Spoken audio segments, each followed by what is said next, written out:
Hi guys, welcome back to my channel and thank you for tuning in.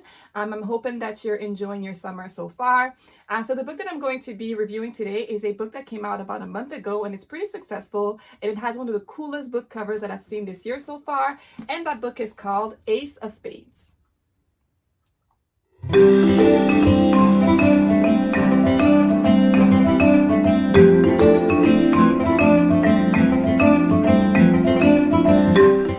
What is the story about? So Ace of Spades is mostly centered around the high school that is very prestigious, and it's called Nevius or Nevus Academy. I'm not really sure how to pronounce it, but it's one of those schools where most of the people who attend come from very prestigious and rich families. So we're talking about like trust fund babies, children of like old money, children of like highly influential people. As a matter of fact, when I was reading the book and as I was reading about some of these mean girls, I was kind of imagining like Ivanka Trump to be like that as a teenager, and I was kind of expecting her to go to a school like that when she was in high school.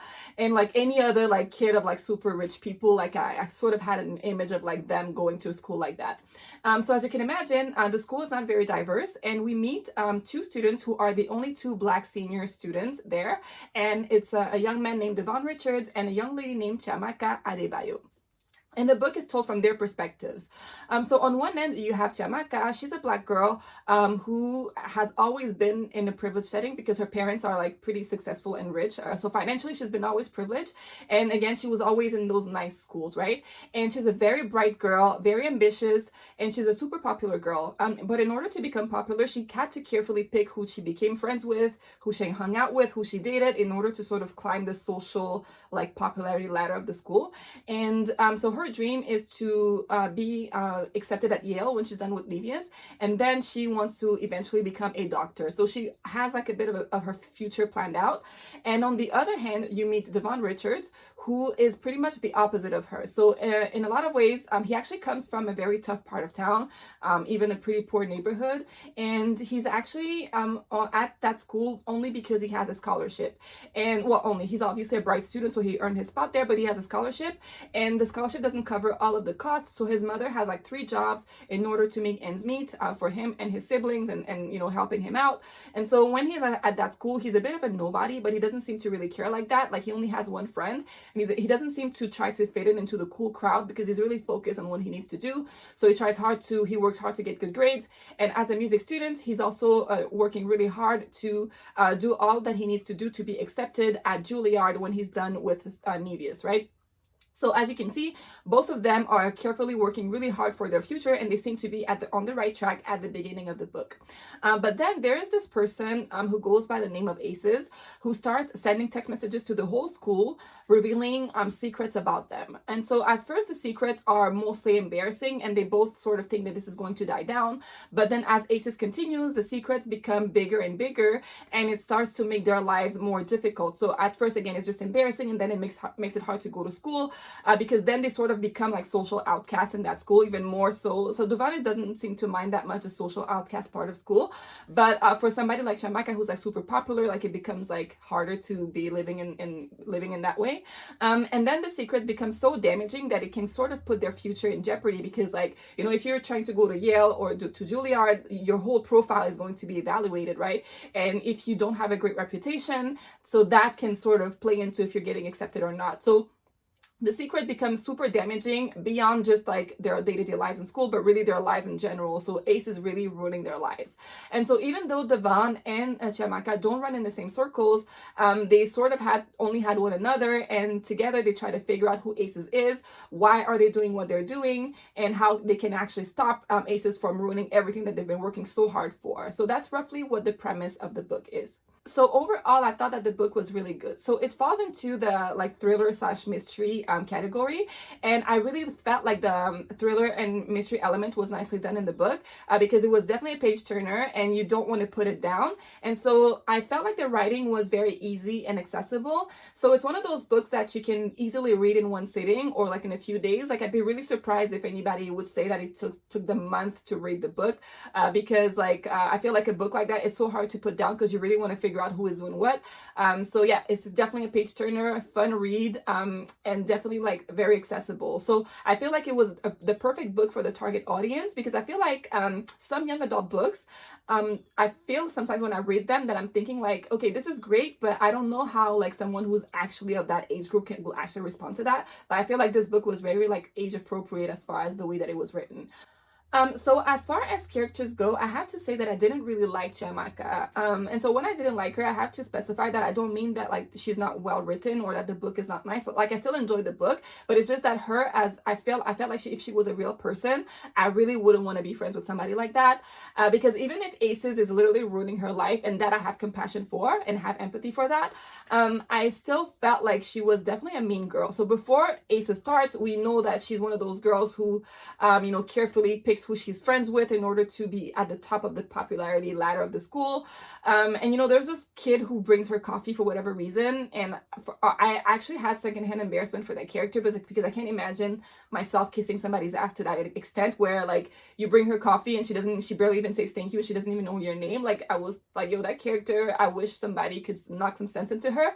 But that being said, again, going back to Chiamaka, like she is just not a very nice girl, and I felt like the mean girl part of her throughout the story is still very much there still. Like I didn't feel like that changed much. So yeah, I just wasn't really feeling her. I feel like most of Chiamaka is pretty bad vibes to me. But other than that, there's a few things that I thought was sweet, and those were the few moments that we see between her and her mother, like her mother explaining to her why she named her that way. So if you haven't noticed already, like she has Nigerian background, and her mother kind of explained to her the definition of her name. So those were really sweet moments that I really enjoyed in the book. And I have to say though that Chiamaka also represents to me, she made me think of respectability politics, right? Because I think that there are black people, when we have conversations amongst ourselves, some black people will give the argument that if you behave nicely, like if you have the grades, if you go to the nice schools, if you speak a certain way, if you hang in a certain circle, then like certain things will not happen to you. But the truth is that for people who are racist, or for a racist system, no matter what you do, if somebody has a problem with the color of your skin, then there's nothing you can do. You'll never be like them enough for them, right? And so going back to Aces and what they're doing, by the way, like obviously race is involved in that, because only the 2 black senior students are the target of Aces, right? So as far as Chiamaka goes, that's roughly what I thought of her. And then on the other hand, you have somebody like Devon Richards, and he is such a sweet guy. I absolutely loved him. I felt a lot of compassion for him. He goes through so much in that book, and the whole time you want to root for him and you want to hug him. And I kind of felt like he went through so much that there's a few things that I felt were left a little bit unanswered in the book. So that's kind of like the downside of having a character go through as much as he did. And that being said, I did feel like Devon's storyline versus Chiamaka's storyline were like nicely balanced. And again, going back to what I was saying about respectability politics, is that Devon comes from like the very rougher part of town, and he tries his best to be the best that he can be, and that's not enough for a racist system, right? And then Chiamaka, who comes from the perfect background that anybody could imagine, still that's not enough for a racist system as well. So I love the balance between the 2 characters, yeah, so roughly those 2 main characters were nicely written. Even though I didn't like Chiamaka, I still think that this girl is mostly bad vibes. That being said, going back to just the story in general, I felt like the book will make you think a lot about institutions. And the reason why I'm not saying just schools, but just institutions in general, because there's a lot of companies or schools or any, again, institution that we tend to put on a pedestal. And those institutions are, I'm going to say that word so many times, I'm sorry, but those institutions are like, they're not very inclusive, right? So we put them on a pedestal because only a few people can attend there, and if you go there, then it says something about you.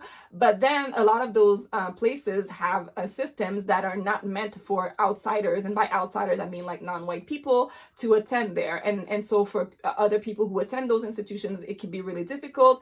And so I feel like this book will make you think about a lot of them. So I'm talking about like maybe some huge business companies, or some law firms, or like some clubs, or some schools. It could really be anything. So this book will definitely make you think about all of these places. And I felt like even though Obviously, the book is fiction. There's a great deal of truth underneath all of that. And I think this is where when storytelling is nicely done, you can tell the truth underneath something that's obviously fiction. And so I feel like the book definitely did that. So overall, I feel like this is a great book for the target audience. So if you know someone of the age group that this is intended for, I could definitely recommend. And if you are an adult and you're looking for something that is fun and easy to read, but still will kind of like open up the conspiracy theory type of part of your brain, I definitely recommend that book for you as well. Because the book has themes like, social class, racism, homophobia, identity, just like it covers like a lot of things in that book. And so I feel like anybody can enjoy it. And I feel like the way that the book is written, like it hasn't been lost on me that the author doesn't specifically give like a city. We don't even know where that school is located, because I feel like a lot of the things that are happening in that school are things that are universal. And so anyone can really relate to that in a lot of ways. Like it doesn't, you don't have to be like an American or like a Canadian or like a British. Like you can really, a school like Nevius is a school that you can see in pretty much like any society or any city, right? So that's something that I think was nicely done with the book. The author is like only like 23 right now, so I feel like as she keeps writing, she can definitely become like a powerhouse by the time she's like 25, like 35 maybe. So yeah, I think it was a great book overall.